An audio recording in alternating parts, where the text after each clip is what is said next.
Primer punto, imagen fiel. Imagen fiel, acabamos de decir, del patrimonio, de la situación financiera y de los resultados de la empresa.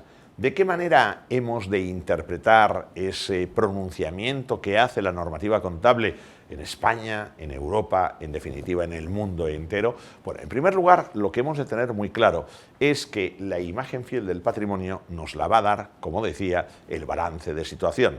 Es decir, lo que nosotros tenemos que estar convencidos es de que los activos que presenta una determinada entidad, lo que dice que tiene, sea verdad. En ocasiones, y ahí entraríamos en algo que vale la pena también dedicarle algunos minutos algún día, es la parte de la contabilidad creativa, porque en ocasiones se dice que se tiene lo que no se tiene y por tanto no es lo mismo tener de verdad que no tener. En consecuencia, aquí de lo que se trata es de saber y de ver que esos activos que la entidad dice que tiene son realmente suyos. Pero claro, pueden ser suyos jurídicamente o no jurídicamente. Con lo cual, entonces, hemos de pensar en lo que es la prioridad del fondo económico sobre la forma jurídica a la que nos hemos referido hace unos instantes. Puede ser que yo sea propietario de un bien, pero jurídicamente no sea propietario de un bien, pero que, sin embargo, yo sea el que explota el bien. En consecuencia, si yo soy el que explota el bien, he de entender que ese activo es un activo que me va a producir rendimientos y, por lo tanto, lo he de tener en mi balance. Esto nos llevaría a la imagen fiel de los pasivos y, por lo tanto, de lo que serían las deudas que una empresa tiene.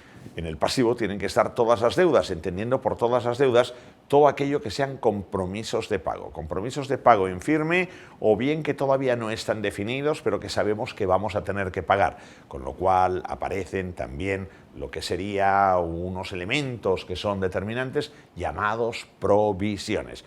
Y si nosotros debemos esto y no debemos más, quiere decir que si el activo es así y debemos esto, el resto sería el llamado patrimonio neto, es decir, el pasivo no exigible, que es aquella financiación propia de la empresa, que le llamamos financiación propia porque es la de los propietarios de la empresa, pero que eso no hay que pagarlo, que eso no se debe. Por tanto, primera idea, imagen fiel de lo que sería el patrimonio de la empresa con activos y pasivos. Segunda idea, imagen fiel de la situación financiera, en donde de lo que se trata aquí es de saber distinguir que en todo balance hay unos activos que son fijos y unos activos que son circulantes.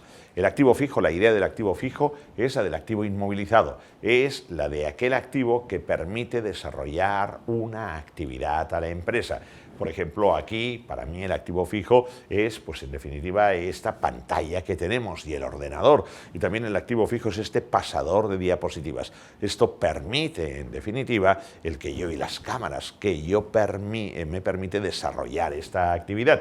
Y el activo circulante es el que se va a poner de manifiesto como consecuencia de la actividad que yo desarrollo. Es decir, en una empresa comercial o en una empresa industrial sería la existencia, también llamado stock en el lenguaje corriente, luego los deudores, los clientes, quienes me tienen que pagar porque yo les he prestado un servicio, porque yo les he vendido unos bienes, y finalmente lo que sería el dinero, el cash que yo tengo como consecuencia de haber cobrado. Por tanto, fijémonos bien que hay que distinguir entre lo que sería un activo no corriente o un activo fijo y un activo corriente o activo circulante.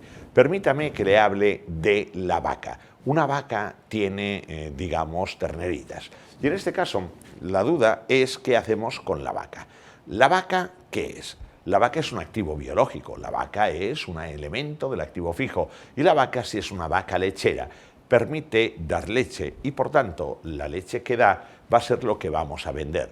La leche de la vaca es activo corriente o activo circulante, mientras que la vaca lechera es un activo no corriente o activo fijo. ¿Esto qué quiere decir? Que hemos de saber posicionar a una vaca. ¿Dónde tiene que estar la vaca? La vaca, que es vaca lechera, tiene que estar en el activo fijo y la leche que da la vaca lechera, eso va a estar dentro del activo circulante o activo corriente porque su destino es venderse.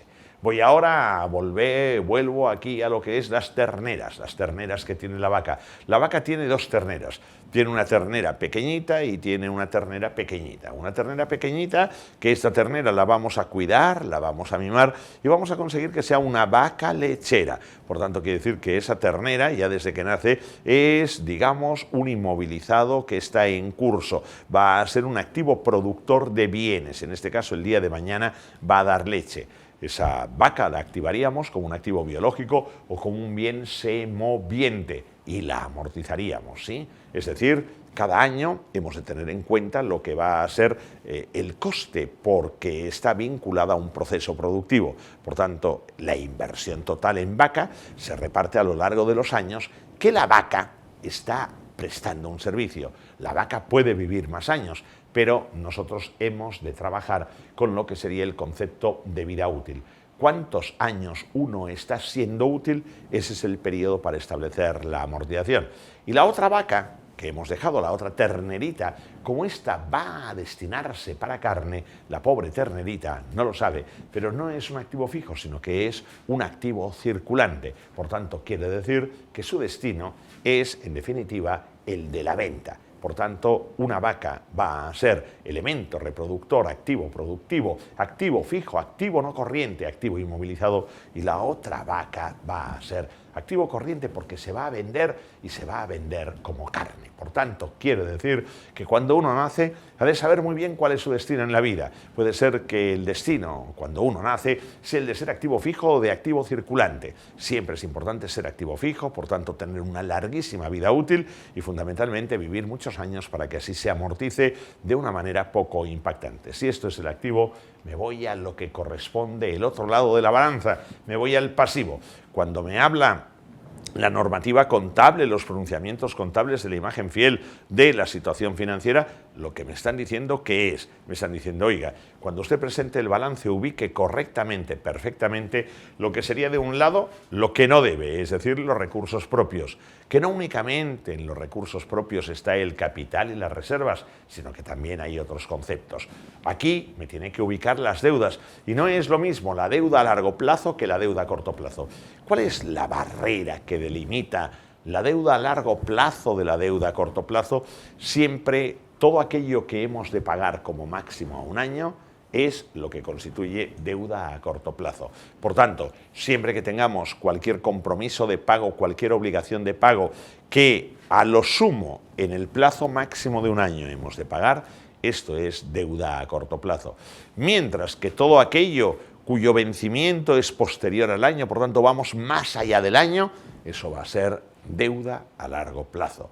La deuda a largo plazo es a más de un año, la deuda a corto plazo a menos de un año hasta el año.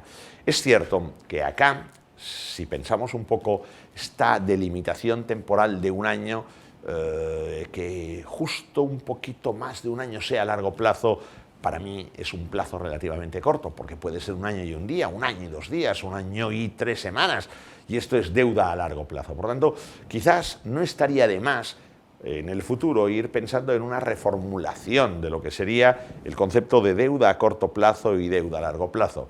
Y quizás captar que la deuda a corto plazo puede ser a un año, pero luego que en lo que sería entre un año y 2 años igual estaríamos hablando de una deuda a medio plazo y luego a más de 2 años que podríamos hablar de una deuda a largo plazo. Por tanto, interesa muy bien concretar cuál es la delimitación temporal, el horizonte temporal de los compromisos de pago. ¿Por qué? Porque muchas veces las empresas tienen un problema serio como consecuencia de una acumulación de deuda en el corto plazo. No es lo mismo deber a menos de un año que deber a 40 años. Por tanto, distinción entre deuda a corto plazo y deuda a largo plazo.